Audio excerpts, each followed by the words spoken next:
Welcome back to the podcast, everyone. Today I'm with a hidden gem. Oh my God, there's something in my throat there. A hidden gem in the Seattle music scene. He adds an extra flair to these cool concerts in Seattle, from hip hop bands. What he does these cool light shows, and he also does music videos and films. It's just a all around creative, and I'm excited to have them on the podcast. It's my pleasure to have Blazinspace or John. Thank you. Thanks for having me, Blake. Yeah, of course. I do use they them pronouns though. Oh, shoot. On that one. My bad. So tell me about that. What is? I'm accepting of everyone, right? Mm-hmm. But I feel like for me, I don't go around being like, actually, I'm not black. I'm brown. Right. You know what I mean? So I feel like, especially in Seattle, right? It is a weird thing where it's like a mixture of it being liberal and like a fake liberal. Like people want to be woke when it fits their needs. Right. But I'm just curious on how they-them culture fits into Seattle, and why it's a thing where I have no problem being corrected, but why it has become a thing over the past few years where people feel like they need to correct someone with that. Oh, I mean, well, let me pull that apart a little bit. Okay. I think in this circumstance, it would be like if I called you Billy instead of Blake. Okay. You would be like, well, that's not who I am. Right? So when it comes to race, where you're like, oh, I'm not going to go out of my way to say I'm white, or like you were saying, I'm this shade, I'm not this shade. Right. That's sort of like apples to oranges? I think I don't know if there's a direct correlation there. Wow. I do think there is something about I think I could say this as being a white person, that I'm aware of how much space I want to take up in other spaces, or I try to be. Okay. And so there are definitely times where I feel like bringing up my pronouns is not the issue at hand. I think it's more like in direct conversation, or for me, it's like if I just want to be seen accurately, that's my gender. I'm non-binary. I'm not a man. What's an example? What if it was, this is going to be just an exaggerated example as fuck. So if you were talking to just someone at a coffee shop versus if the president of the United States was like, we need him to press the button right now to detonate whatever, would you correct him the same way you'd correct someone at a coffee shop, or is that situational? Oh, I mean, definitely situational, and to the individual. Not, for example, I don't mind being called dude. Right. Or if someone's like, hey, man, that usually doesn't bother me because I don't feel like they're saying you're a boy. Right. But so if the president says we need him to hit that switch right now, it's I mean, that's up to you, right? How much? Wait.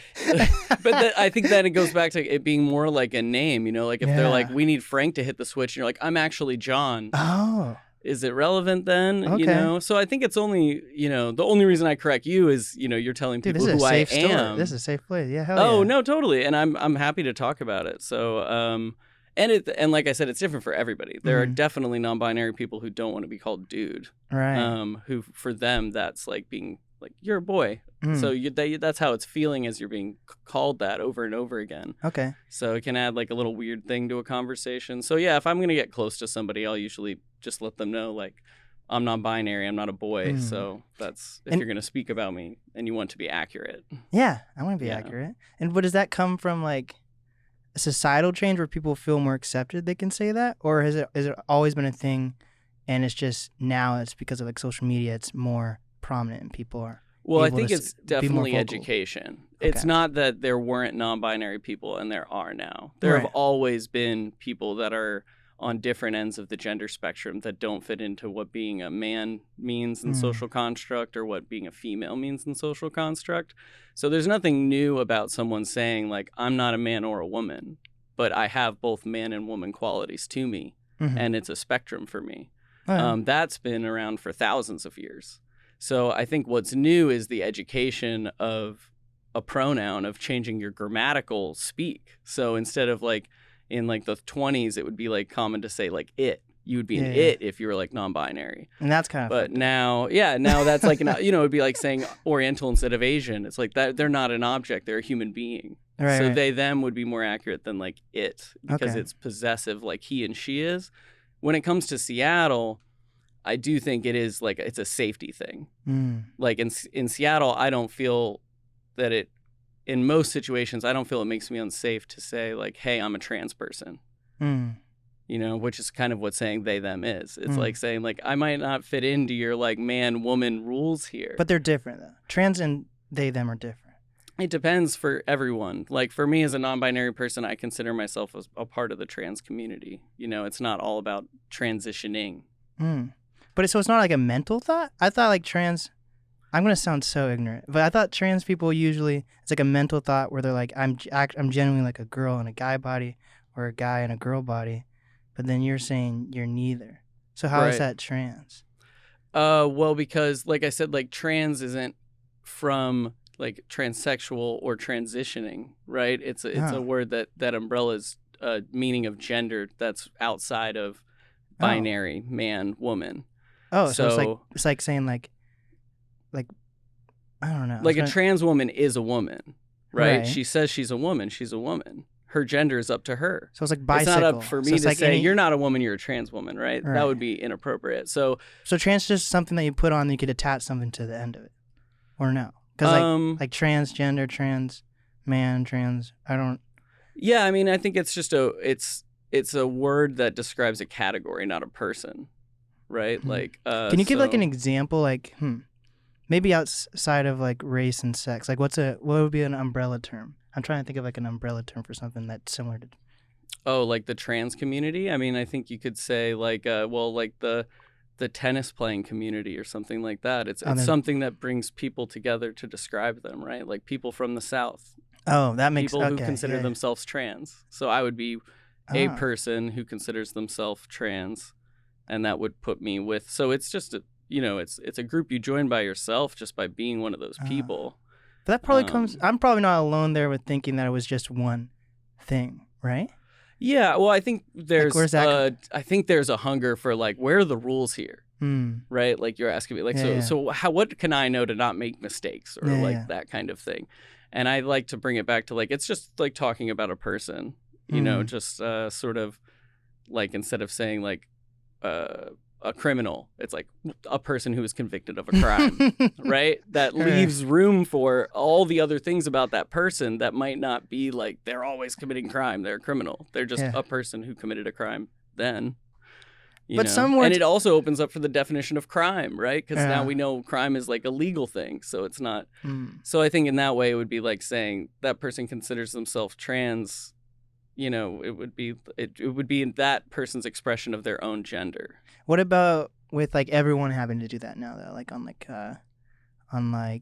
job application or social media or like school? Like why has it become a thing where like I guess you do that with race already too. But I'm just wondering like how did it become such a I'm not even saying popularized, but how did it become such a thing where it's like everywhere now? I think it's about inclusivity in education. Okay. So if there's because everyone says, oh, well, there's only he, she, right? So an easy argument to like, why should I give you the courtesy of using they, them pronouns would be, I don't have to anywhere else, right? I go to the airport, he, she. I go to school, he, she. So it becomes very easy for people who find themselves like relating to binary genders, like being a man or a woman, to be like, well, you don't exist.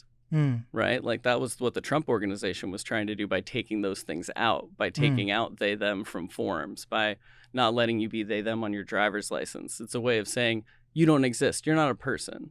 But you have to pick he, she. You're not they, them. And I get to tell you that because I'm the state and I give you two options. Is this everywhere though? Or is this more in America right now? Oh, everywhere. Yeah. Worldwide. Absolutely.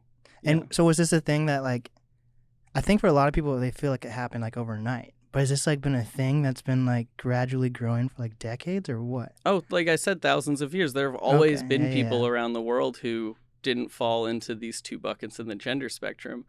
But I think just like learning anything new, it feels like it didn't even exist. And now it's like, where did this come from? But you just didn't know. And I relate that to my own gender journey, right? Like I didn't have all this language to explain how I felt about being a man or being called a man, right? Okay. Like I never really liked having the name John. It just, I don't know, you don't look like a John. Didn't feel like it called to me. Yeah.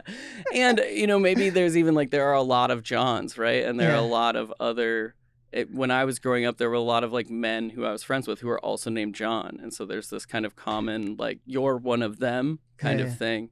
And so for me, knowing other non-binary people and learning about their experience, right, I start to have that language in my mind for how to describe my experience. And then I sort of had a moment, I was at a show, and it was sort of like, you know, they had a sign that was sort of like for the crew, right? Okay. And there was no gender in it, right? It was just like for the, and somebody had said something like, oh, you do the lights. You're the man behind the curtain. And that kind of like stung me a little, but then I was like, why? Why does it bother me to be the man? Right. And I was like, right, I don't have to be a man.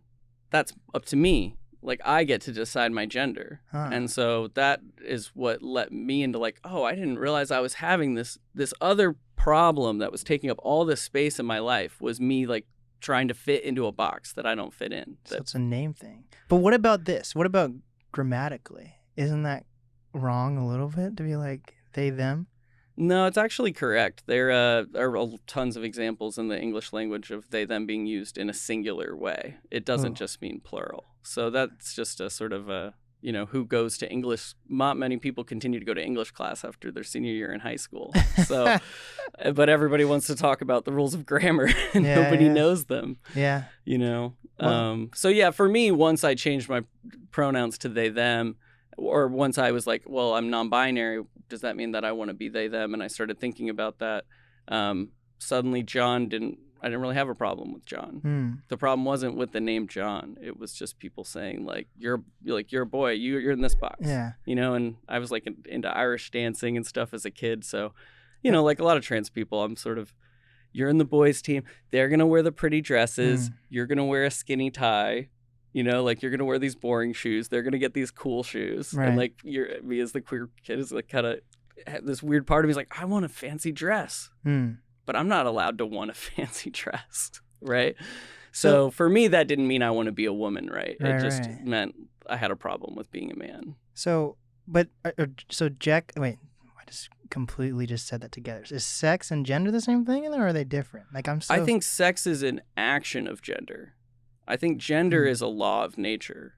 Like, I think everything has gender. Everything has sort of a positive and a negative pulse to it in nature. And that's what creates rhythm that makes almost everything exist, right? Including human beings banging and then making babies. So I think gender is a law of nature, and it's a spectrum. And sex is an action of gender, is when gender is put into reality as an action. So what about like a dog or something? Can like a dog be like a they, them, or is this more just like a human evolution I don't know. Can a dog claim its own gender, right? Think about this. Do we even we don't even know if a dog, like in its species, is actually a dog. We just call it a dog. Well, exactly. It's not really, is it? Yeah, we don't know. It's just another life form, right? Yeah. So, you know, the they, them, it's like we're only dealing in our own human game here, right? Yeah. To the dogs, to fish, you know, there's plenty of frogs that switch gender during their life, right? And they just do it naturally. So there's nothing unnatural about transness. There's nothing unnatural about somebody saying, I'm non-binary. I don't fit into the man box. I don't fit into the woman box. Some days I feel more feminine. Some days I feel more masculine. And there's nothing unnatural about somebody starting as a boy with a penis and then ending their life as a woman with whatever they want. That's an expression of like their gender in their life. Yeah. It's natural. Just as natural as dogs, just as natural as grass. What's grass's gender, right? But does that mean, after having this conversation, does that mean I have to ask everyone first? Like what? I think that can help you not misgender people. Right. But I think that's sort of up to everyone. You know, I'm sure a lot of non-binary people who might be watching or listening are like, yes, please. You know, I mean, I know for me, it gives me an opportunity, right? Like if someone, like I like to do it when I meet people because it's a sort of like do to others what you want done to you, right? So it's, if I'm going into a situation and I want to be gendered properly, usually I'll say like, I'm John, I use they, them pronouns, giving this opening for like, if anybody else, you know, if I'm directing a music video, even if I'm not sure if anybody else has a gender that I wouldn't assume just from looking at them, I'll have everybody say it just because it's up to you, right? So I don't think it's up to the person, just like it's not up to me if I say hello to you to already know your name. Yeah. But if you tell me your name and then I start calling you by something else, then we kind of start having a different relationship than just two people saying hello and becoming friendly. What about would it be safe if I just said like they, them to like everyone? Because then that can mean multiple things. That could be like they just went to this store, or you're they. Right. So, or is that would that just be seen as like lazy or rude if I just said everyone's I think it can be a good first step if you're worried about misgendering people. But I don't think that it's the ultimate step. No, I don't think that. I think that it's for me. I've had more success with remembering my friend's gender and saying it correctly by just thinking like I want to know who this person says they are. Right. And that's who I want to think of them in my mind. I don't think like I'm trying to remember a word. Right. So like I work with like so many non-binary artists in Seattle, like DeQueen, Occlusions, Leah. I mean, there are so many, Nick Mazenkay, and all these people. It's not like really a conversation about gender because like that's who they say they are. So of course they are. It's just accepting someone's name. Okay. Yeah. I get it. Pretty straightforward. I have no qualms here. No, it's cool. Yeah. I know you come from a place of learning, and I think it's one of the cool things about the NAST podcast. Thank you. What I appreciated is that as an artist or anybody coming into a space, there's the conventionalness of like, let's talk about just this art project or let's do this. And I like how you, when something strikes you as a host, you're like, I'm going to observe this. Yeah. This is also the story of the podcast. Yeah, well, thank you. Learning. It's cool. So tell me about your origins. Are you here from Seattle? Like, did you move to Seattle or? I moved to Seattle about 10-ish years ago. Okay. Yeah, I was a military brat growing up. Were you in the military also then, or? No. I was a lot of my friends that I was going to high school with were going to West Point. I lived right near the military academy, so I had sort of applied. Yeah. Had applied to ROTC, but lucky for me, my little artist heart at the last minute was like, I do not think I want to wake up at 6 a.m. every day and go jogging with a bunch of other dudes. Yeah. And women, so that just didn't pan out for me. No, didn't want to join the Army, but then I went to film school in New York. Oh, that's dope. Mm-hmm. So you always wanted to do film then? Yeah. Okay. That's pretty much since I was like 16. Get the first camera, start making like our own jackass videos. Oh. And then all of a sudden, we're making a terrible feature film for the next 3 years. Are these all like findable? Can like you look them up on YouTube? A lot of them, no, not since like any artist, right? Once I started making things that I would say like that's John Thoreau's movie. I don't want that to be confused with something I made when I was 16 when I was trying to learn how to cut. Right. But so a lot of those I still have files of for sure. Still hold a little place in my heart. Doesn't that add like a little prestige to someone if they actually go to film school versus just going through whatever city and just focusing on film? Like that probably adds to your resume a little bit more versus... Interesting. I mean, maybe it says more about me that I'm almost envious of folks that do it without the school. Oh. But maybe that's just a me thing of being, thinking of whatever the other person's doing. So like the grass is greener. Yeah. But so for me, I have a lot of respect for people who just are like self-taught, who are just like they're visual storytellers. They just picked up a camera. I feel like film school is great, but it is, it's a more conventional way to go, right? You're graduating school. They're like, what other school do you want? I want the school of the subject I like. Yeah. So I went that way, and I'm definitely a better filmmaker because I went to film school. So for me, it was very effective in teaching me how to tell stories. So how does film school work? Like, are they like, can you still like major in psychology or something at film school, or is it totally just like... yeah I minored in philosophy. I would actually have a like major film and animation minor in philosophy if I had turned in one last paper, but I didn't. I just decided I didn't care. What? Why not? I feel like I'd be so OCD about that. I had mono at the time. It was senior year. I just remember I just didn't send the email. I even wrote the paper. I just didn't send it. And I have a degree in film and animation, which is what I wanted, but it's just one of those odd. Why didn't you do that one small task? You could have this other thing on your diploma. Damn. Wait, so with the animation part, what can you do? Like, can you do like cartoons or like claymation or what? For sure, yeah. Did cartoons, did stop motion, claymation, for sure. Now on Weird at Night, a Twitch show that I co-produce, we do that's sort of come back. Where I'm more of a live action filmmaker, but I did do animation in film school. And now that I have this Twitch show, and we have to find a way to bring characters to life, especially during COVID when we couldn't get together. So I started animating little cutouts of people and making little cartoons again. That's dope. Yeah, dude. I was when was it? Yeah, when I was my tour, my podcast tour. The whole goal, and it's weird that I just recently remembered. My whole goal of my tour was to like create a TV show, and I kind of just put it in the back of my mind and kind of forgot about it. But like. Have you seen The Midnight Gospel on Netflix? Oh, yeah. Like, Duncan Trussell, like, that whole, like, that's one of my favorite, like, podcasters and, like, just creators. And basically that show is just his dialogue from his podcast put into, like, show for the characters' dialogue. And I wanted to do something like that similar to, but for, like, my podcast, which was more focused on artists. Right. Because he occasionally has artists on, but it's mostly like philosophers or authors or whatever it is, or just crazy. He has some crazy. What I saw reminded me of like sort of like almost like D&D kind of come to life. Yeah. Yeah, definitely that sort of there's some subversive deep philosophy going. Yeah, and I wanted to make one like that, but like focused on like art, like hip hop or whatever type of art medium.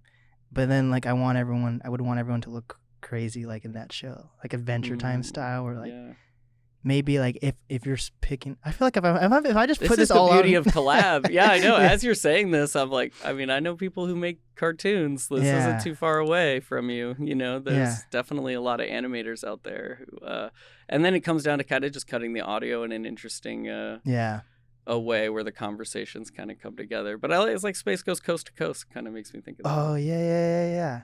Dude, what happened to like Wallace and Gromit and those type of shows? You don't even see those. Right? I guess Robot Chicken. Oh yeah. Oh, that's true. I love Robot Chicken with a passion. That's one of my favorites.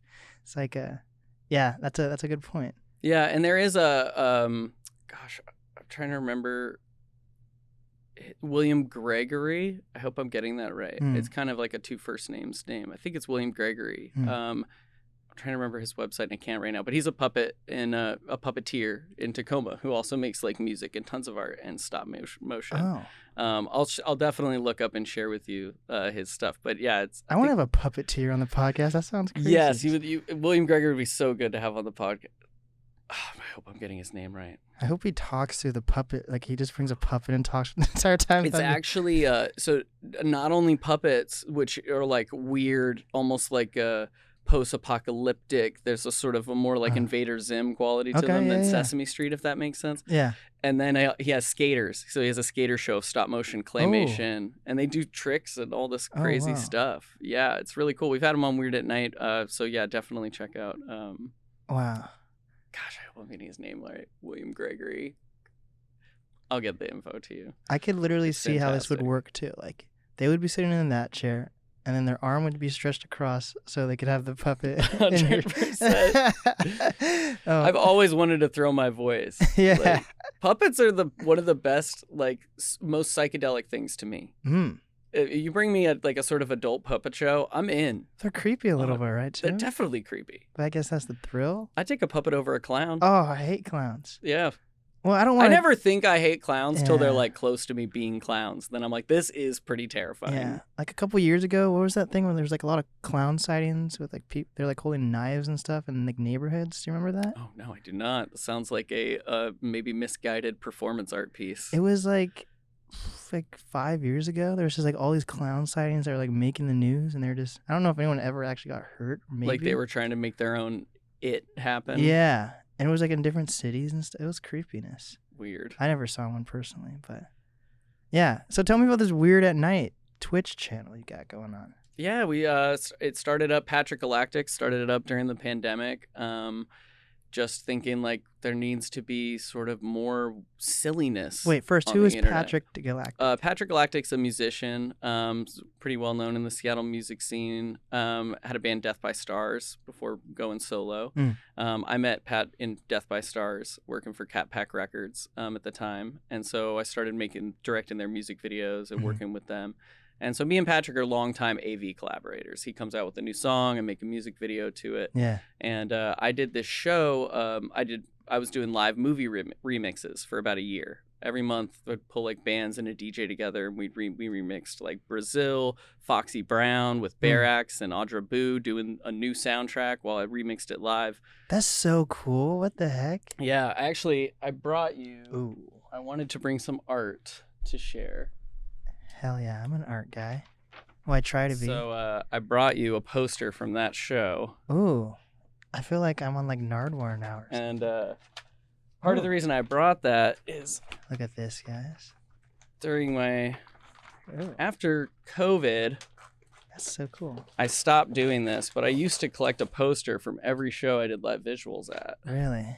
So I've got like 200 posters here. Oh my gosh. And one of the cool ones from that Foxy Brown show, we got Audra Boo and Matt, the lead guitarist from Barax. Whoa. And myself. That's dope. That signed the movie poster. But yeah, I know you do a freestyle at the end, and I was like, I'm bad at coming up with words on the fly. I better bring some visual aids. yeah. Like to share art. So in the spirit of Weird at Night, I wanted to come share some of this art, so we can get into that if we want to. But I did doing on the movie remix thing. COVID happens, so we were gonna remix 2001: A Space Odyssey next. It would be 2020 Space Odyssey. That would be crazy. And Select Level and Gems, we're going to redo the soundtrack live. And they're incredible bands. And so when we couldn't do it, we had to do it on the internet. And so I sort of just created a sort of live stream. And we did a live stream. And when Pat saw it, I think they had that sort of little light bulb went off. Like, we need more of this. It was just weirdness for an hour, unexplained. Right, so people would come in and be like, "What's happening?" It's like, no explanation, just you in or you out. You know. And if you stay in long enough, you'd be like, "Oh, is this 2001? Oh, are they movie remixing it? Is this different music?" You know. So Weird at Night was started based on that sort of Dada surrealism, late night cable access television concept of like you just flip the channel on and it's just something weird. It's a puppet show. Right, and they're saying the F word. You're like, what? That kind of thing. That's what Weird at Night is. That was the genesis of the idea. So you actually like throw like actual movie clips on? Okay, and I guess you could do that because like Twitch, a lot of people play video games on Twitch, and I don't feel like they have the rights to that video game. So I guess that makes sense. Yeah, on Twitch I can do the movie remixes in live stream form on Twitch. I obviously can't do it on Facebook or YouTube, or when I have, they get taken down immediately, which is fair. It's for me as a VJ, it's like I don't want to own anything that Disney owns, right? I just wanted to fuck with it for a night. What's a VJ? If they want to take it down, that's fine. Video jockey. Oh, it's like a DJ but for videos. And is this like a thing you made up, or is this like a thing? This is a huge thing. Yeah, it's a worldwide profession. Yeah, like if you go. Capitol Hill Block Party, Lollapalooza, like who's lighting up that stage with all the projections? That's the VJ. And, on their contract, VJ. Oh. Yeah. But that's, I never even knew that. That's so, crazy. And then there's a lighting tech and a VJ, right? That's the person. And sometimes that can be one and the same. Like I like to use projectors as lighting and do a little bit of both, doing the remixing of the movies, the things that you can like see, but then also just using abstract light. All right. How expensive was that to get 2 projectors? Oh, not that expensive. I luckily know other visual artists, so there's a lot of like, hey, I'm not using this one anymore. It just needs a new light bulb. So for me, I think I probably had my first 2 projectors for like $600 or less. Wow. Yeah, but these aren't, 10,000 lumen projectors. Like I just got to VJ at the Crocodile, and they have a brand new like 10,000 lumen projector. I just projected on the black curtains, and it showed up amazing.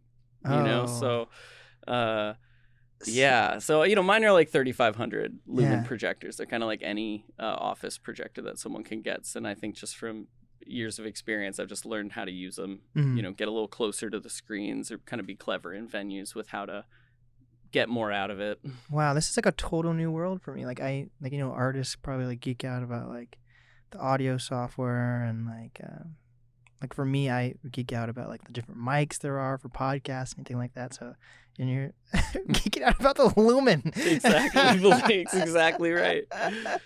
Yeah, and there are a lot. That's the cool thing about it too, is there are a lot of similarities with musicians. I always tell any musician who like wants to turn the knobs for me at a rave, or like if they're near me in the projection booth and they're like, I could never do that, it's like, you'd be great. because it's the same rules, right, with light and with music in that space. It's sort of there's a give and take. There's a stop and go. You take it away, you give it back again. Yeah. You know, you get really, really bright, but then you close it down to a contrast image, just like in you would do in a musical song. So most musicians I find could be great VJs, and most VJs are just, you know, lovers of movies and music. So it's like, how can I get as close to the creative process as possible?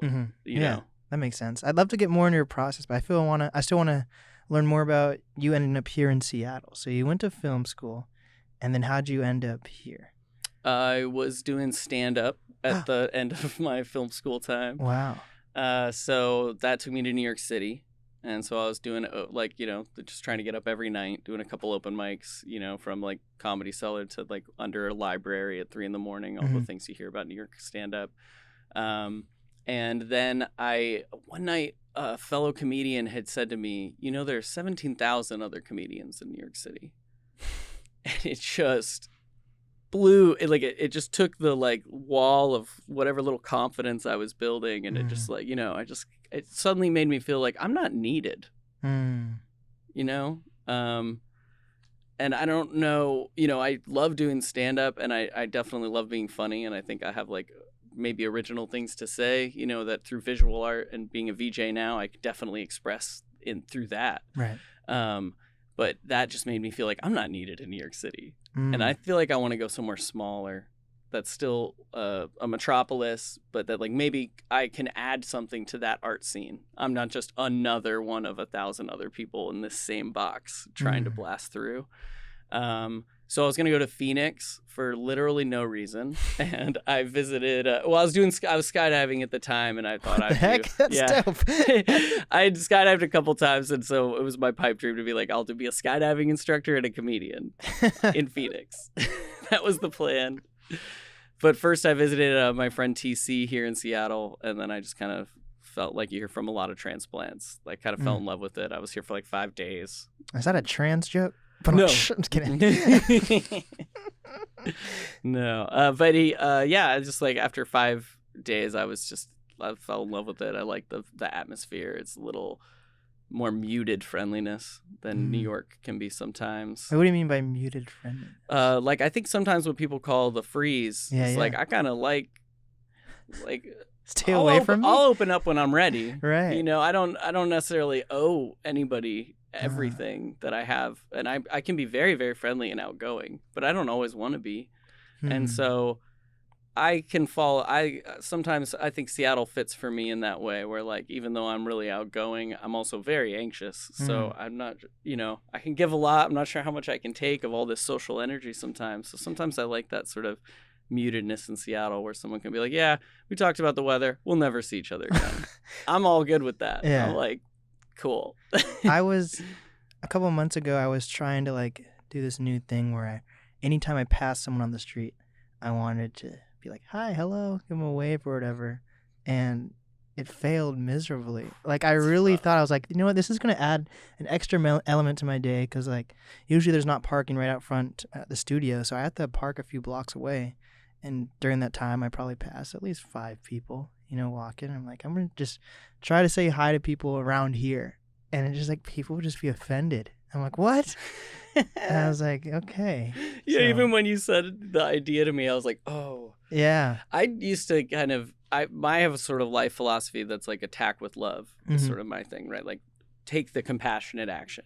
And like that's choice. Yeah. You know, whether it's to yourself, whether it's a thought, whether you're saying something, whether you're doing something.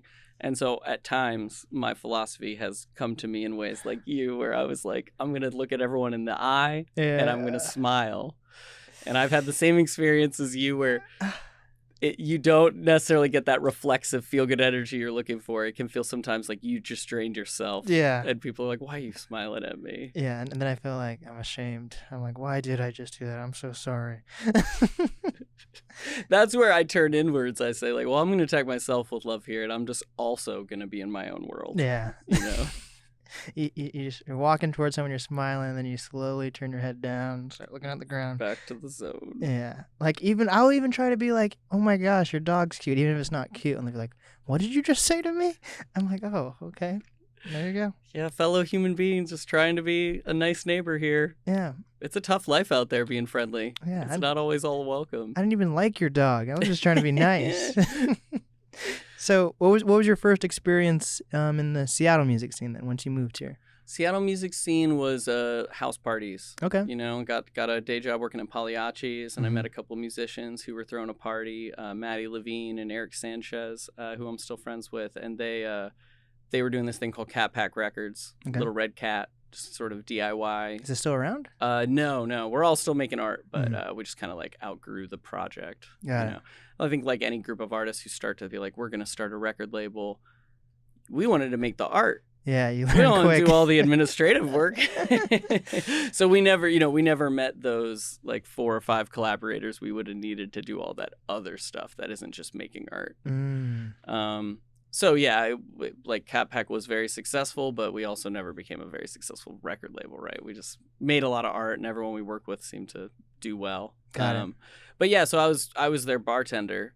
I was just like, I'm friendly. I'm trying to be a comedian. Wait, so you've been a bartender? I've done literally every little small job. A lot of them. Yeah. Wow. I mean, I always thought, ever since I was a little kid, honestly, like, be as many people as you can be before you die. Wow. You know, you get one. So I'm also like into Zen, so it kind of goes with that sort of like, I don't like to like sort of try to hold on to one version of myself or something. I'm like, let the new one come. That's cool. Let's change. Let's do it. And this isn't you getting fired. This is you just being like, hey. Or is it a mixture? Oh, sometimes. Yeah, that's a good point. Honestly, I've only been I've usually only been fired when I'm trying to get fired. When I like, need to go work on an art project, and they're like, no, you can't have the 2 weeks off. And then I'm like, well, we're going to have to expedite that. So I've had a couple of those, make a speech to the customers at the day job. I used to work at a Red Robin, and before I moved out here, and same situation, like I have my 2 weeks, but I had to leave within 10 days instead of 14 days. Yeah. And they started giving me shit about it. So I just took my shirt off in the middle of the restaurant. You had went to my table and said, like, look, don't leave a tip. It won't be going to me. Like, wait. I'm clearly quitting right now. You can see my nipples and everything. Oh, my God. And they were like, oh, they even, like, tipped me. They were like, oh, that's exciting. Where are you going? I was like, Seattle. And the manager's like, you know what this means? You're fired. I'm like, thank you very much, sir. But here's the kicker with that story, because this, I think, really says something about restaurant work. Yeah. I go out into the parking lot, we're all celebrating. You quit. You took your shirt off. You don't give a fuck. And we're smoking weed, and the manager comes back out and is like, John, well, that was really dramatic. Is there any way you can come in for a shift tonight? We're shorthanded. No, man, you just fired me. That's funny. But so restaurant work, right? Yeah. Like the person who just got themselves fired, you're like, but can you just one more half shift, just a little more work? That's craziness. Dang. But yeah, so I was their bartender, and while I was working at Pagliacci's and being their friend, and so I got to see the bands and meet all these different artists, and then of course it was only a matter of time before it's like, what, you went to film school, you know how to use a camera, we need a music video. And then so that's kind of how I started with the video and the art scene, is making music videos for bands. Dang. I always hear about these like house parties and stuff. I've never been to one. It's also COVID, I guess. But like, I hear a lot of artists met each other through like house shows and stuff. I've been to a house party, I guess, but that's not a house show. Have you been to a house? I've been to house shows, where the house is the venue. Yeah. Dang, and they're trying to represent it that way. It is pretty cool. Yeah, I mean, at a certain point, there's this great art walk down in Tacoma that they used to do down near UPS, where it was like, just houses turned into venues. What? And it was like one night a year, and it was just like a crazy party. You'd go to every house, see all this music, and then it ends in a rave. What? Is it COVID, or is it just people are... I think COVID stopped a lot of that. Yeah. Dang. And I think it's also like depends on what, which artists you're following. I think a lot of that goes back to like college, a little more closer to UW, like UPS, so I relate that a little more closer to college, where people are more ambitious to be like, no, we're just going to turn our basement into a venue. Yeah. Not that any sort of academic college going needs to happen for that, but they seem to happen near college towns. Yeah, I was making fun of Action S because I was like, they're like in their 30s. I was like, is it acceptable for you guys to go to house shows anymore? And they're like, you You kind of have to decide for yourself. Kind of hitting a sensitive nerve there. You know, it is funny, though, that does come to mind sometimes. I mean, I'm 34 and, you know, done a lot of shows and a lot of different experiences, you know, and so I've had that a couple times where someone wants to work with me and it's a house show. And I kind of have. Are your parents home? Well, and in my head, I'm kind of like, well, John, you just did the Kirkland Performance Center, like, yeah, should, you know, there are like 5,000 people there, where like you should probably like not do like a house for 10 people or something. But I also like love art and I love doing it, so yeah, it really just depends on if the art's going to be good and if I think that it'll be safe. That's the main thing with being an artist. Going to a house party. Yeah, is the gear safe? Yeah, 100%. Is the gear safe? Is the money on point? Then fine, no problem. Yeah. So you started doing music videos and shows. How did you get into this Blazinspace light stuff? That was actually I had the poster for the first show. Oh. Crown Hill Repeater. Spider Ferns? I've never heard of those guys. Yeah, the Spider Ferns are still releasing music. They're badass. They what happened to Kremwork? Common collaborators with me. Yeah, so my first VJing experience was at Kremwork in that basement. This was when it was pretty new. It was 2014. Whoa. So I made a music video for an electronic music artist who's going by WMD, but now they go as Ivy. Okay. And they make really dope music, IVVY. But I made their music video, and then we thought it would be cool if like the final edit of this was made live. Like if I literally made the cuts live and then that was the music video that would live on. Oh. And so that's what we did. I recorded my VJ performance and then that became the video. Wow. And then just like you were just learning about VJing, that's what happened to me where I was like thought, oh, I just did something new. Mm-hmm. Ooh, I just kind of invented something. You know, I started to get that like big headedness. So, like I made a music video, but I did it live. I'm such a badass. And then I, you know, did a little research and immediately realized I'm this tiny little fish in this huge ocean of the world. And VJing is this, you know, huge art form. It's huge in Poland and, you know, in the Czech Republic. Like this, it's a well-known art form to take images and mishmash them and to be the person at the dance club doing that part. And so that, you know, really opened up my ambitions to the possibilities of VJing, where I started to appreciate just a blinking red light. When before I might have been like, oh, it's just a blinking red light. Look what I can do with a movie, right? Yeah. And I started to see the connection between, but the blinking red light at the right time, that's the art of a good VJ. So do you know, like, are there, like, top VJs in the world? Oh, do you know them? absolutely. Like, know their names or at least? Or I mean, there are definitely people that I'm fans of. I keep it more local with who I, like, keep to my mind. I've definitely watched, you know, podcasts with world famous VJs on them and people who've done like a Montauban show and people who do Flying Lotus concerts, you know, where it's like a 3D box that falls apart on the stage. Oh, yeah, that's wild. So there's a lot of amazing VJing to out there. And they're definitely world famous VJs. I think the more, you know, as I'm sure you're familiar, I mean, I love dance music, but I don't necessarily love like EDM culture. So it's kind of similar with VJing. So I think like the world famous VJs are usually not my style.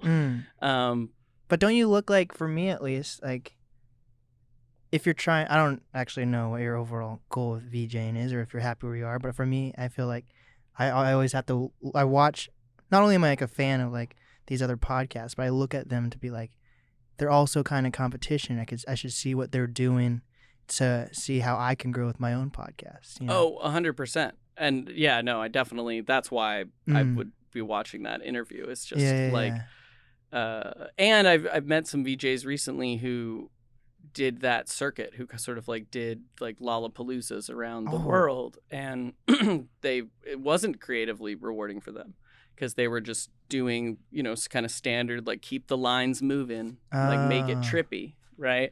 And so they were telling me that like they see what I do is like something more organic because it's like I'm talking to the artist, we're song by song. I'm thinking like of these themes. How can we change the room to make us feel like that? Where when you're dealing with like a Lollapalooza stage, sometimes you're just like, just keep the visuals trippy to match, you know, to make it feel like a big deal. That's not always like super artistically rewarding. So yeah, there's kind of like a lot of different ways of VJing, but especially in like dance music and rave culture, like just like their famous DJs. Yeah, they're absolutely like world class VJs who just. Wait, so a laser show? A laser show is a VJ too, or no? Could be, yeah. I'd say like if a laser artist also mixed and matched with like some sort of formative imagery, something that you could like sort of project on a canvas. Okay. For sure. I mean, there's a big crossover. A lot of VJs fuck with lasers. That might be a better way to put it. Yeah. So tell me what are the steps of being doing like a live show as a VJ? So you use like canvas and projectors. Like what are all the tools and everything you need to? Sure. I mean, probably starts with a program nowadays. I mean, but, you know, like I was saying, it's not like a new thing, like Pink Floyd, right? Like they have these slide projectors that were just doing the liquid light visuals. So we're all in the same tradition of that. So now instead of me using like an analog device, like I'm literally using ink blots, I'm using a laptop and I'm playing videos, right? So I could just play inkblot videos or I could play anything, which is the cool thing to me of using a computer. So I use the program Resolume. That's not like, is it like Adobe Premiere or no? Resolume's more like Ableton. It's more like Ableton for visuals. So it's all integrated to literally for the specific task of VJing to music. So you can set a BPM, you can have audio input channels that are changing what the visuals are doing based on the BPMs. Yeah, and you can create visuals in that program. I usually use it to bring my own animations and clips in, and then I have it synced up to, I have it mapped to an APC40 machine, and then that kind of makes me able to play the visuals more like an instrument, where I can trigger clips by hitting buttons, I can do effects by turning knobs, and so I think that's the artist sort of just like being an electronic musician, you're just trying to get all of these disparate computing things to feel more organic, and like art you can just feel it, and you can just, I want more of that. I want more of that. Do you think like when you were in film school, were there any classes you could have done to learn more about this? You know, I mean, I definitely did some projectioning, you know, being like in the projection booth in film school. I mean, I took experimental film, and so I definitely watched films that were just blobs of color dancing around, and was learning about like that kind of filmmaking, and had to question, like, is this legitimate to me? Right. You know, like, is this a story? The story of the blue dot? You know, and I think at the time as a live action filmmaker, I thought, no, I think this is kind of silly, you know, and now, you know, like 14 years later as like a professional VJ, it's like, yeah, of course that is a story about the blue dot. Dang. Because it's moving, you're watching it, you're feeling something. So, yeah, so I think there's a lot of things I saw in film school that I VJ with today. Like I was introduced to like Metropolis, right. The Cabinet of Dr. Caligari, A Trip to the Moon, George Méliès, all these famous films that are now in the public domain that are out of copyright that I can VJ with freely, especially if I'm doing a show that it has to be copyright free content. Then I can. What makes a show? What would make a show have to be like copyright free? If it was a live stream. Oh, okay. You know, with the bigger artists, they just don't want to deal with that, you know, like I worked with Skerrick a lot with loudswell.com during the pandemic, and Skerrick's like a pretty famous saxophonist. There's a lot of amazing projects, and so that's a situation where like it's not helpful to either of us to have a clip from Star Wars playing behind him while he's playing the saxophone. You know, it kind of also just drags your head over to this other thing to think about. So in that, and I don't really VJ with Star Wars anyway, but just as an obvious example of something that could be, someone could say, that's mine. Right. So you don't do modern movies usually? I do, like with the movie remixes, we did Tron, and we also did Tron Legacy. Okay. So we mixed the films together, but like we talked about, we did that on Twitch. Right. Can't do that on the Facebook or the YouTube. But like, have you ever done like Avengers on Twitch or something? The closest I have used the Avengers in visuals for the Big Building podcast. I was doing their visuals during the pandemic, and we had a lot of like really cool light shows, and one of them was with Cool Nuts, the rapper, and I used some stuff from Black Panther and from Endgame that Black Panther was in those visuals. So I have tapped into the superhero movies. Also, there's a scene from Batman Returns that I use a lot, that I'm sure people who are Blazinspace fans or have seen a few of my shows will be like, oh yeah, that Michelle Pfeiffer clip. They love that clip. It finds its way out, you know, in a good guitar solo or something like that. So with what you do, you probably have to make most of your fans through like actual like live events? So you have the Twitch channel now, but like Mm-hmm. that's how you gain recognition. It's not like you're just posting stuff online, or how would that For work sure. for you? And Weird at Night is like not for Blazinspace. Got it. Like got it. I help because I make a lot of like I can make a lot of trippy visuals and I can make a lot of weird video content, but Weird at Night is about all the artists that share art on Weird at Night, just not just me. Okay. But of course it helps to be on Weird at Night. But yeah, through live shows for sure. Dang. So how many, let's say even, I guess there's a lot of live shows during the pandemic right now, so I guess maybe it's not that much different, but like how many shows do you think you do like a month? And has it changed during the pandemic? Oh, absolutely changed during the pandemic. Yeah, I mean, before I would do like 3 or 4 gigs a weekend at times. You know, I remember one time doing Upstream Music Festival, and then I did another band in somewhere at a warehouse in Soto, and then I got to Lo-Fi, and I VJ'd for someone else. I did 3 in one night. Dang. And so did you drink Red Bull? Definitely. Definitely drinking Red Bull. So yeah, I mean I've definitely done over like 200 shows now. I stopped counting once I was near 200, and that was around 2018. So yeah, so I mean a month I would easily have like between 4 and 8 shows every month. Dang. Then the pandemic hit, nothing. And then live streams kind of is what brought me back into being able to do live projections. The Big Building record label, they were doing a podcast called Grounded, and so I started doing visuals for them, and so that kind of kept me kicking around during the pandemic. And now I mean I only did 1 show in January. You know, Omicron was kind of crazy, so I wasn't looking to. Wait, did you do Freak Out Fest or no? I don't think so. I don't think I've done a Freak Out Fest. Definitely not this year or last year. Oh, are there multiple? So there's multiple VJs in Seattle? Oh, for sure. Yeah, absolutely. There's the person who does Freak Out Festival. I think they're called the Mad Alchemists or Liquid Light Lab.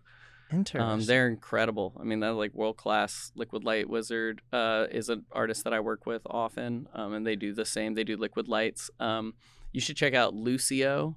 Which is like a community of light artists and VJs in Seattle. So they're There's now. a whole community. What the heck? See what I mean? Like anytime.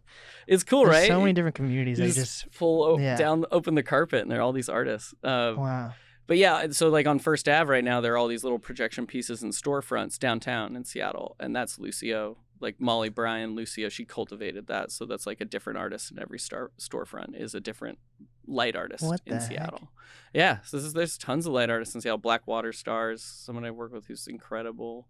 Yeah. So do you think Seattle supports the art community well then, or not necessarily? I mean, I think Seattle loves to be known for it. They love to. Everybody who lives in Seattle, it's easy for me to say this, but it seems like people who live in Seattle who don't support the art scene are quick to say that we're so great at it.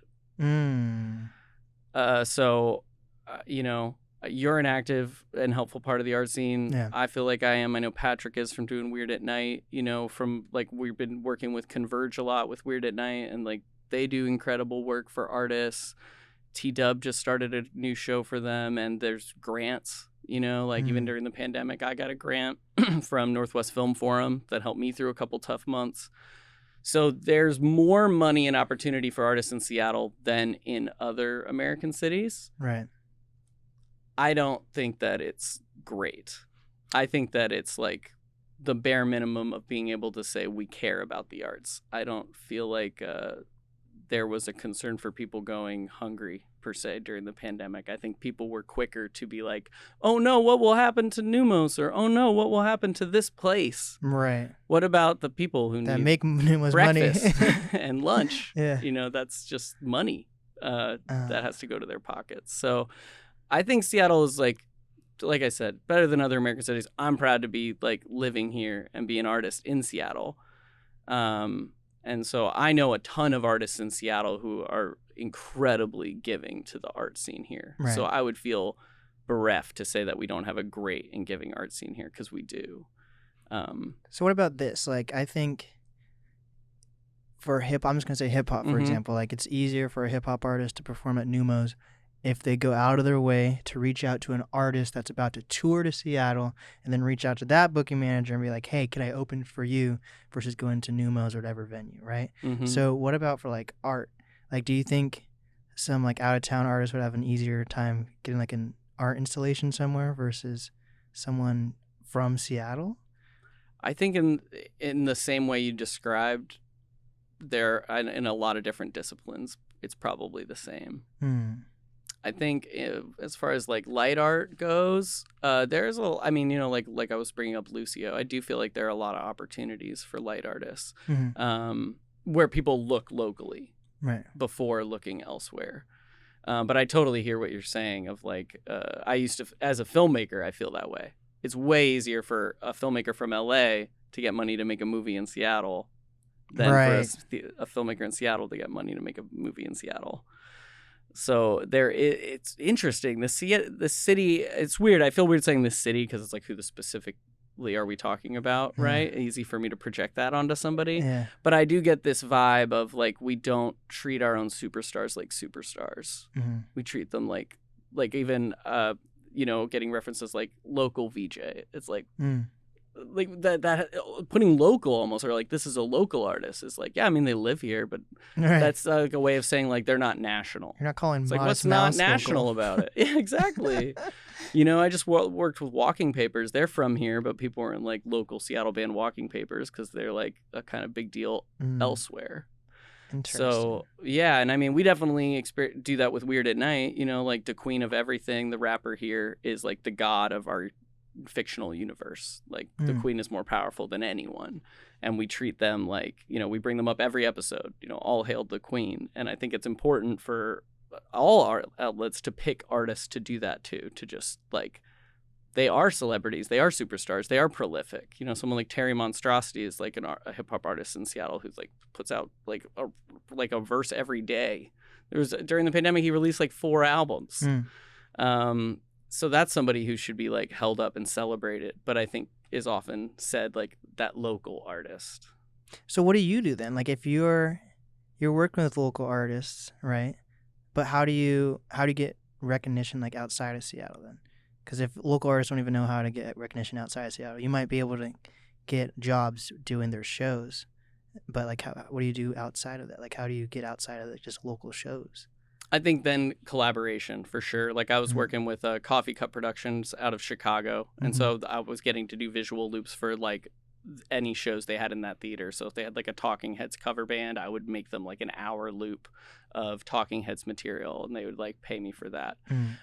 So I think it's just connections and collaboration. And then it definitely takes that little extra step of putting yourself out there. Yeah, you gotta see, that's the thing. That's kind of it's tiring though. You have to be the one like actively doing it versus people are like, hey, let me give you, for me at least. Oh no, least, I get that. I definitely feel that resistance in myself. You know, of like I gotta make the art and show it to some, and versus explain why you need to care. And there's a lot of steps to it. I think for me, I end up trying to just think like, just boil it down to making the thing. You know, like if you collaborate with somebody from someone else who has a connection to communities you might want to reach, or other fans or other people you want to show your work, collaborate with them. That's the best thing you could do. So that's kind of what I try to do anyway. Like with Walking Papers, you just get like, I had a friend who knew them and who said they were looking for a projectionist, and I just had this feeling of like, well, they might be thinking of me, but I should probably like think of what I would do and like present it to them. Right. And nobody said like, this is what you need to do to get this gig. Right. But then like, I just took that extra step and they're like, well, that sounds great. Let's do that. You know, so I think it does take like putting yourself out there as a Seattle artist if you want to get recognized somewhere else. And I mean, I think around the country, people think Seattle's cool. Yeah. It seems like they do. Yeah. when I talk to other people from around the country. So yeah. I agree. I think there should be more national outlets looking to Seattle to pick artists from here. I mean, Shayna Shepherd would be an example of somebody who popped recently. Yeah. It's a weird time, but I think people are taking the right steps as of lately, you know.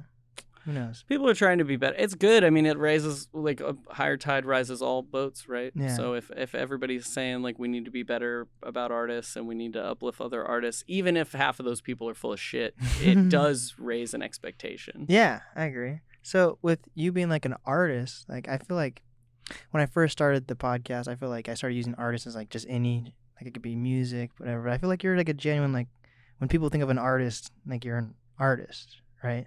So like, do you want like your work in museums at all, or like how would that? Sure. Like an I think that's installation, not or- something I thought I could want Really? in a way, or not an arena I thought would be available to me as like a filmmaker. It's like, well, you're trying to get, you want to be eventually showing in the Regal or an AMC, right, or something like that.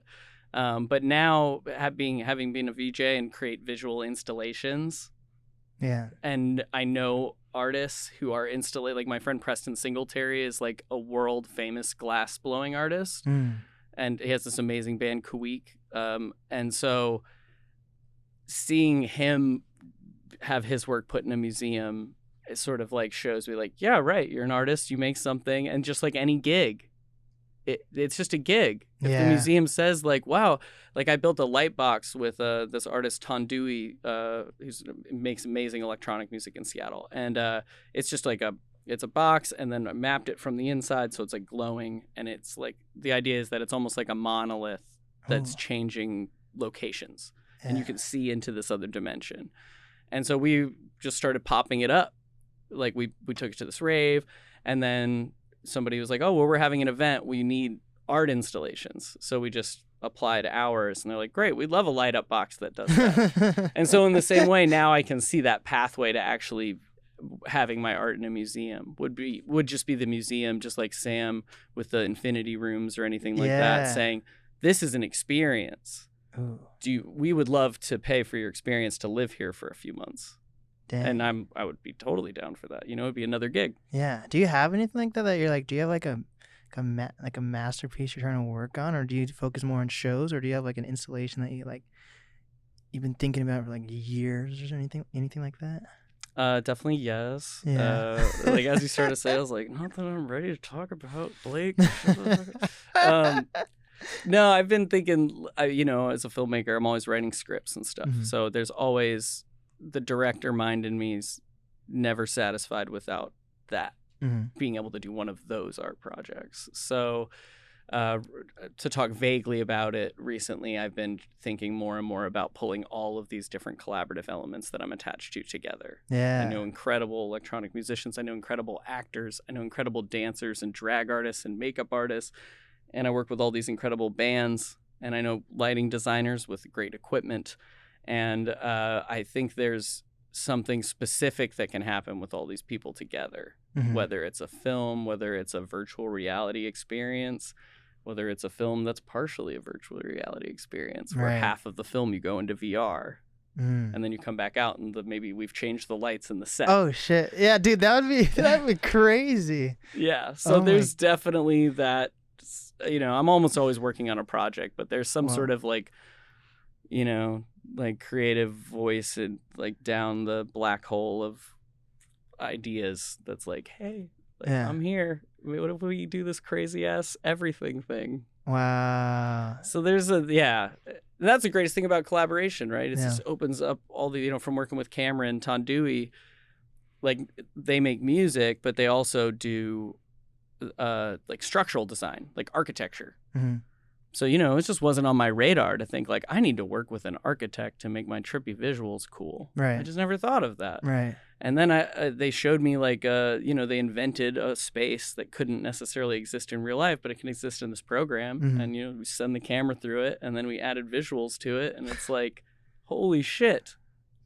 So, I think it's like you got to collaborate with people to keep opening the scope. And so with that little masterpiece idea, I'm like, I don't even know if I'm ready to birth that baby. Yeah. But I can feel her. She's kicking. There we go. So with like your experience being in school and just being an artist, like, and you're talking about collaborations, how do you go about deciding if like and art's relative also, but like, if it's your creations, how do you decide if someone's just not a good fit? You know, like how do you know if someone's not it's kind of intense to say, but some people are just not a good actor or not a good fit for your thing, or like maybe even like a certain gig you might think these artists might not fit well. Like how do you go about deciding that? I think for me it's about feeling, right? So I don't think it's like, I don't think it ever should have to come to like, I don't think you're good enough or I think you're bad. I don't think that's helpful. Yeah. Correct. I think it might get what that person needs. Like, I need this actor to know I don't want to work with them. Telling them they're a bad actor, we'll do that. But I think that it's more about feeling. So I just stick to talking about that. So I think if someone sends me a song and they're like, would you want to do a music video for this? How much would that cost? And I listen to the song and I don't like it. Like, I just tell them like, I listened to it. And, usually when I hear like something that I can connect to, like I know there's something happens. Like I start seeing it and I didn't. And so that doesn't mean the song is bad. It just means someone else should make the music video. Yeah. Because it will be a better music video if someone makes it who likes the song. Yeah. And the specific example that I'm drawing from, this person reached out to me again with a different song. And then I loved that song. And then we did make a music video for it. So I don't think it's helpful to say no too strongly, even if it's not right, and I've had bands ask me to do visuals where it's kind of like, I don't know if I'm your vibe, or, even like just being like a queer person, like if someone's like a super macho, like they almost have a misogynistic vibe about their rock music. It's like, yeah, I mean, I get like you want a trippy light show, but me as Blazinspace, like I can't vibe with this art message here. Right. Like what is that one song I liked until I still kind of, it's like a guilty pleasure song. And I feel like if I say it out loud, people are gonna be like, what the fuck? What was that one song? Oh, that guy's wearing like a football helmet almost. It's like Don't Push. It's like 20. What is that called? Fuck. It's one of those, it's not Nickelback. It's almost like Nickelback. Ah, fuck. I'm complete. He has like, those like old football looking helmets that aren't actually helmets. Do you know what song I'm talking about? It's called Push or Don't Push. Maybe it's 20. Something. It sounds familiar what you're saying, but I don't remember it. But I'm just thinking, I can imagine you saying no to that guy. Fuck. Yeah. It's like an older like 2000 song. Well, and the cool thing is sometimes when it's not something you'd expect to be a part of, like for example, like we're just talking about like man rock, right? Man rock, like, which not to make anybody that I put under this umbrella mad. Like I'm just saying, like you're men who make rock, so like let's agree to that window, right? If I'm accurate about those people, but in like a band like 10 Miles Wide is not the type of music that I listen to on my Saturday afternoon at the beach, right? But they asked to work with me, and I was like, like, they're all their advertising and everything seems sort of like man rock. Right. But then I listened to the music and I kind of like ended up listening to the album twice in a row.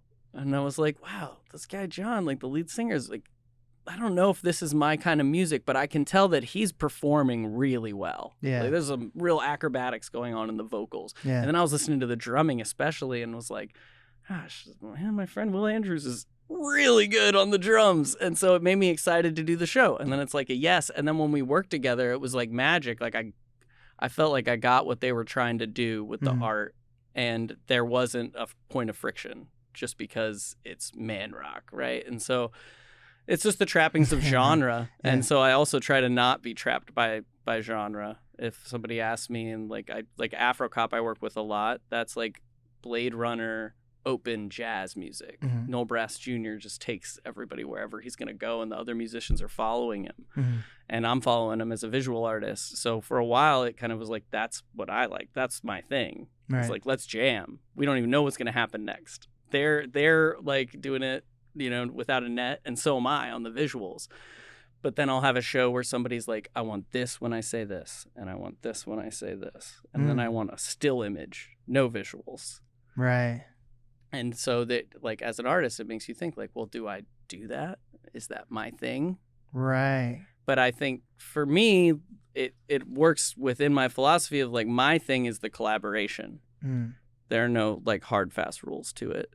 Right. So it's also kind of like a client, I guess. So you kind of have to follow, or how does that work for you? Once you say yes, yeah. Like what would be the point in swimming upstream if it makes the show worse, right? If you're doing something that they don't want you to do. Yeah. And often the artist, it's their music, it's their art. So as the visual artist, I'm there to support them, and I enjoy not having to put so much of myself into it. Probably in like a sort of Zen way or something. Like give me something to put all the brain chaos at. Right. So do you reach out to people, and do they mostly reach out to you now, or how does that work for you? Mostly people reach out to me, but I reach out to people too. If it just seems like a good opportunity, or if I've done visuals with them before, like it's just like, oh, cool, maybe this could happen.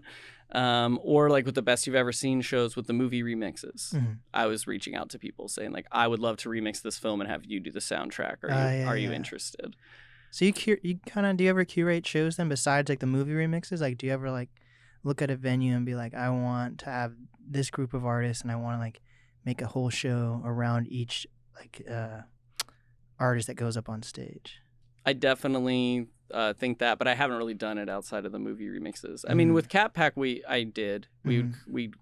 curate bills and promote them. Yeah. So I've definitely had experience doing that. Weird at Night is almost like that now, but I'm doing it with music videos and with recorded content. But there will definitely be some sort of Weird at Night live situation. Yeah. It's been cooking for a long time, and everyone who does Weird at Night is mostly a live artist. So it's I hope they're not only dead, a matter of time. Yeah. Well, we do a lot of art pieces on Sun Ra and people who are dead. Oh, although I think if I'm getting the Sun Ra philosophy right, I don't think he is dead, or he can die. Right? He's like among the stars. I don't even know who that is. Oh, you tap into that's Sun Ra, like Afro psychedelia. Oh, yeah, like he was a jazz artist. He'd put bands together, and I'm trying to remember the name of his orchestra, but it's like. But he is like actually dead, or he might not be. He has. There is a death certificate for the human being who used to play music. We're assuming his death. But Sun Ra, throughout his entire life, claimed he was from another planet and that he was a being that could live thousands of years. Whoa. And he never walked back on that. I hope he at least here on Earth lived a long life. That'd be. Oh, he did. Okay, yeah, that's good. All the way up until like almost I think even in the 2000s, he was still touring with his weird little orchestra. They just kind of make. I mean, it's not for me to say if it's music or not, but they kind of build up to a noise energy, and then they kind of take it into songs. But yeah, Sun Ra is also, an incredibly talented musician, so it's like he's making noise on purpose. He could definitely make very complex music. Yeah. So are you like a pop culture guy at all? Or I don't know. I guess guy. Can I say guy? I feel like I say guy for everything. Well, I was like, I'm not a guy, but I'm not a pop culture person, really. I mean, I'm a curious person. If I'm scrolling Facebook and it's like, The Rock tells shocking tale about past, I'm like, I kind of want to know. Yeah. Wait, what about like, I'm just trying to figure out like how you find like the movie clips. Like, do you ever, are you just watching, like, do you just watch a movie and be like, oh, I want to cut that? Or like, how does that work for you? Yeah, definitely. It's like, I'm a consumer of media for sure. In the way that would be like being a pop culture guy. Like, I love, bring it, like if you were like, I also have this music project, I'm like, I'll listen to it later. I like to put the things in my brain. And so with movies, it's like I'm watching a movie and like, that would be a great sample. Or with the movie remixes, you find them, like Tron. So many moments in Tron that now in my other VJ sets that aren't about Tron, I'll use that sample again because I know like, ooh, this feels like falling. This drum solo feels like everything's falling apart. So I want to use that part from Tron where the program falls apart and they tumble down. Yeah. So I think a lot of it is like keeping all the ideas in the ether, just like probably a jazz musician. It's like there's a lot of different melodies you can play. And then from practicing and doing a lot of shows, I've played different melodies with different clips. So I've like used Metropolis in a scary way. I've also used it in a like happy way and or a ironic way or like a feminist way because there's like this strong woman about to pull this switch that blows the thing up in the movie. Right. So I think it's like just letting those ideas be in the moment and trying not to have something else taking up too much space in your head so that at any moment you could be like, oh yeah, the chase scene from that. Oh, do I have that? Yeah, it is on the hard drive. Yeah.